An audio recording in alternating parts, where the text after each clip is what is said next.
ব্যক্তি কিংবা প্রাতিষ্ঠানিক পর্যায়ে কর ফাঁকি দিয়ে কেউই রেহাই পাবেন না। আবারও এমন কড়া হুঁশিয়ারি দিলেন রাজস্ব বোর্ড এনবিআরের চেয়ারম্যান আব্দুর রহমান খান। একই সঙ্গে সহজে রাজস্ব আদায় বাড়াতে করবান্ধব পরিবেশ তৈরিতে সংস্থাটি কাজ করছে বলেও জানান তিনি। সোমবার সকালে রাজস্ব ভবনে অনলাইনে আয়কর রিটার্ন জমাদানকে সহজ করতে ই রিটার্ন সার্ভিস সেন্টার চালুর পর সাংবাদিকদের এসব কথা বলেন এনবিআর চেয়ারম্যান। তিনি আরও বলেন, করদাতারা যেন কোনোভাবে প্রতারণা বা হয়রানির শিকার না হন তা নিশ্চিত করতেই কাজ করছেন তারা। এর আগে গেল 9 সেপ্টেম্বর অনলাইনে আয়কর রিটার্ন দাখিলে বড় পরিসরে ওয়েবসাইট চালু করা হয়।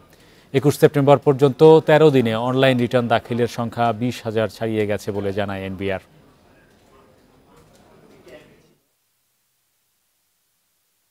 যে সকল ব্যক্তিদের ক্ষেত্রে আমাদের রিস্কটা অনেক বেশি, তাদের সম্পর্কে যে আমরা বিভিন্ন মিডিয়াতে, পত্রপত্রিকায়, বিভিন্ন গোয়েন্দাদের মাধ্যমে যাদের ব্যাপারে আমরা স্পেসিফিক তথ্য পাচ্ছি, তাদেরকে আমরা প্রায়োরিটি দিচ্ছি। ডেফিনেটলি আমরা যে বৈষম্যহীন এবং দুর্নীতিমুক্ত বাংলাদেশ যেটা আমরা করতে চাই, জাতীয় রাজস্ব বোর্ড অবশ্যই অঙ্গীকারবদ্ধ।